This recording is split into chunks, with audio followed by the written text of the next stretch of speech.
Friends, welcome to why not everything at the rate Telugu channel. మనం ఈ channel డిస్క్రిప్షన్లో చెప్పినట్టు ఇందులో మనం స్పోర్ట్స్, మూవీస్, పాలిటిక్స్ అండ్ వరల్డ్లో జరిగిన చాలా ఇన్సిడెంట్స్ యొక్క త్రో బ్యాక్ గుర్తు చేసుకుని ఆ మెమరీస్ని ఒకసారి గుర్తు చేసుకునే ప్రయత్నమే ఈ why not everything Telugu channel. ఇంకా మ్యాటర్లోకి వస్తే ఈరోజు మనం India versus Australia 2001 Border Gavaskar series గురించి డిస్కస్ చేసుకోబోతున్నాం. అందులోనూ స్పెషల్లీ కోల్కత్తాలో జరిగిన సెకండ్ టెస్ట్. ఒకసారి మనం 2000 స్టార్టింగ్లోకి వెళ్తే ఇండియా క్రికెట్ టీం ఒక డౌన్ఫాల్ని చూడొచ్చు. అప్పట్లో యావత్ క్రికెట్ను ఒక ఊపు ఊపేసిన మ్యాచ్ ఫిక్సింగ్ స్కాండల్ ఇండియాలో జరగడం గమనార్హం. దాంతో చాలామంది క్రికెట్ ఫ్యాన్స్కి క్రికెట్ మీద ఉన్న క్రేజ్ కోల్పోయింది ఇండియా టీం. కానీ ఆ టైంలో ఒక వ్యక్తి ముందుకొచ్చి మళ్ళీ క్రికెట్ని ఇండియాలో ఉన్న క్రేజ్కి అదే స్థాయికి తీసుకొచ్చాడు. That is none other than Sourav Ganguly. తను ఒక తిరుగులేని సైన్యాన్ని ఫామ్ చేసుకుని మళ్ళీ ఇండియాకి సేమ్ క్రేజ్ని తీసుకొచ్చాడు.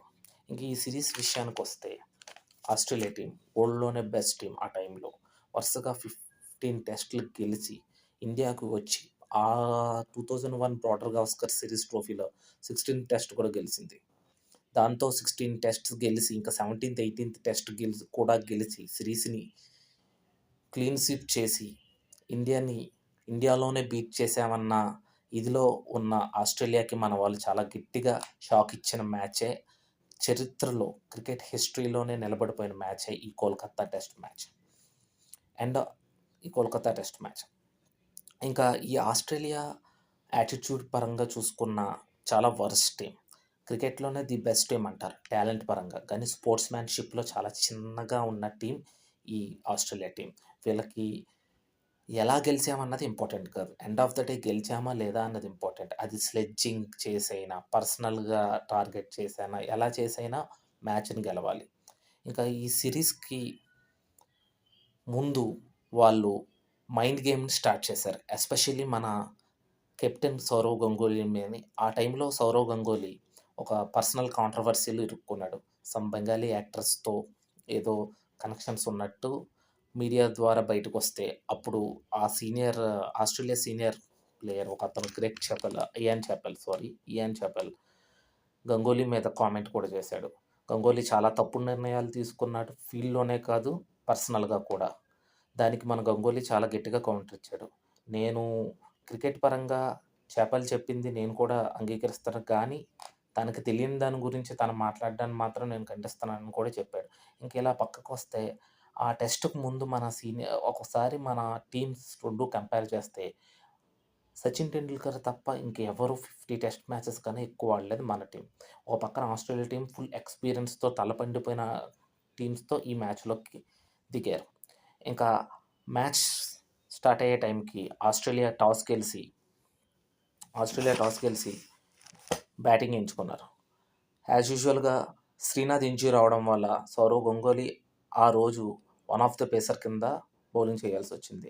ఇంకా అప్పుడు సెన్సేషన్ హర్భజన్ ఫస్ట్ ఇన్నింగ్స్లో రెచ్చిపోయి వికెట్లు తీయడంతో ఆస్ట్రేలియా ఒక టైంలో 300 కన్నా తక్కువకే ఆల్అవుట్ అయ్యేగా అనిపించింది. కాకపోతే స్టీవా గిల్లెస్పీ ఇద్దరూ కలిసి చాలా మంచి పార్ట్నర్షిప్ బిల్డ్ చేసి వాళ్ళ స్కోర్ని 400+ తీసుకెళ్లే ప్రయత్నం చేసి అందులో సక్సెస్ అయ్యారు.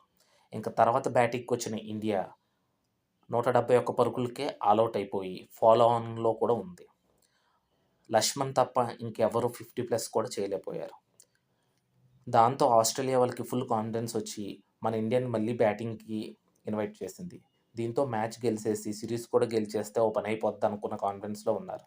యాజ్ యూజువల్గా ఇండియా బ్యాటింగ్కి వచ్చి ఫస్ట్ ఇన్నింగ్స్లో ఆడినట్టుగా కాకుండా కొంచెం గట్టిగా ఆడి ఓ టైంలో లీడ్ని దగ్గర ఈక్వల్ చేసే టైంకి గంగూలీ లక్ష్మణ్ మధ్య మంచి పార్ట్నర్షిప్ ఉన్న టైంలో ఆస్ట్రేలియా యాజ్ యూజువల్గా స్లెడ్జ్ చేసి గంగూలీ పర్సనల్గా స్లెడ్జ్ చేసి ఎవరు టెల్ రా హూ ఇస్ షీ అని అలా స్లెడ్జ్ చేసి గంగూలీని అవుట్ చేసి మంచి టైంలో పార్ట్నర్షిప్ బిల్డ్ చేస్తున్న టైంలో గంగూలీ అవుట్ అవడంతో ఇంకా వాళ్ళు సిరీస్ గెలిచేసాం ఇంకా అయిపోయింది అనుకున్న టైంలో మన ద్రావిడ్ వచ్చాడు. ద్రావిడ్ రావడంతో ద్రావిడ్ని కూడా టార్గెట్ చేశాడు. ఈ సిరీస్లో ద్రావిడ్ మనకి ఫస్ట్ డౌన్, సెకండ్ డౌన్లో ఆడిన అతను 6th డౌన్లో వచ్చేలా వచ్చాడు. దానికి వాళ్ళు ఫస్ట్ ఇన్నింగ్స్లో సెకండ్ ఇన్నింగ్స్లో 6th డౌన్, ఇంకా నెక్స్ట్ 12th డౌన్ అన్నట్టు కూడా స్లెడ్జ్ చేసి తనను పర్సనల్‌గా టార్గెట్ కూడా చేశారు ఎమోషనల్‌గా. కాకపోతే ద్రావిడ్ తెలిసిందే గదా! ఏమీ పట్టించుకోకుండా లక్ష్మణ్‌తో కలిసి ఒక చరిత్రను నిలబడిపోయే పార్ట్నర్‌షిప్‌ని ఈ రోజుకి టెస్ట్ క్రికెట్ హిస్టరీలో one of the best match కింద చెప్పుకునే మ్యాచ్‌కి ఆ రోజు నాంది చేశారు ఇద్దరు కలిసి. సో, ఇద్దరు కలిసి బ్యాటింగ్ చేసి వాళ్ళ స్లెడ్జింగ్‌కి మంచి పని చెప్పి, ఇంకా వాళ్ళకి కూడా నోరులు నొప్పొచ్చి, ఓ టైం అయ్యేటప్పటికి చాలా సైలెంట్ అయిపోయారు. ఇంక ఇండియా ఒక మ్యాసివ్ 650+ స్కోర్‌ని చేసి, ఆస్ట్రేలియాకి 380+ టార్గెట్ ఇచ్చి, ఫిఫ్త్ డేలోకి వచ్చింది. ఇంక ఫిఫ్త్ డేలో ఆస్ట్రేలియా ఒక టైంలో మ్యాచ్‌ని డ్రా చేయడానికి చూస్తున్నప్పుడు గంగూలీ అకస్మాత్తుగా సచిన్ టెండూల్కర్‌ని పిలిచి బౌలింగ్ ఇచ్చాడు. టెండూల్కర్ రావడంతోనే ఒక 3 వికెట్లు తీసి ఇండియాకి గెలుపంచుల వరకు తీసుకొచ్చాడు. ఈ టైంలో స్టీవా క్యాచ్ గంగూలీ వదిలేశాడు. దాంతో స్టీవా "నువ్వు మ్యాచ్‌ని వదిలేసావు బాస్" అని అన్నాడు. ఇదే డైలాగ్ మనోడు 99 వరల్డ్ కప్‌లో సెమీఫైనల్స్‌లో గిబ్స్‌కి చెప్పాడు. "నువ్వు వరల్డ్ కప్‌ని వదిలేసావు" అని.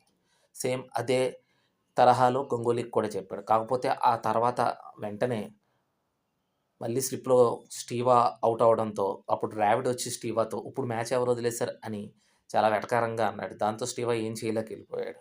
ఇంకా తెలిసిన విధంగానే ఇండియా 212కి ఆస్ట్రేలియాను ఆల్ ఔట్ చేసి ఫాలో ఆన్ అయ్యి గెలిచిన మూడో టీమ్‌గా ఇండియా క్రికెట్ హిస్టరీలో నిలబడింది.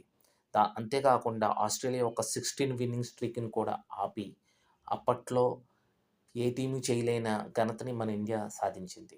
దాంతో స్టీవా కూడా గంగూలీ లాంటి కెప్టెన్ ఉండడం వల్లే ఇండియా ఒక మైండ్‌సెట్ మార్చగలిగారు. ఇండియా ప్లేయర్స్ ఒక మైండ్‌సెట్ మారిందని కూడా చాలా ఇంటర్వ్యూస్‌లో చెప్పాడు. అంతేకాకుండా గిల్‌క్రిస్ట్ ఆ పర్టిక్యులర్ సీరీస్ తర్వాత వాళ్ళ యాటిట్యూడ్‌ని, వాళ్ళ గేమ్ ప్లేని మళ్ళీ ఒకసారి సరి చేసుకోవాలి అని చేసేలా చేసిందని మన క్రికెటర్స్‌ని, మన కెప్టెన్‌ని చాలా బాగా పొగిడాడు. So, that's it guys. ఈ వీడియో మీకు నచ్చితే లైక్ చేసి సబ్స్క్రైబ్ చేయండి. మళ్ళీ ఒక వీడియోతో కలుస్తాం.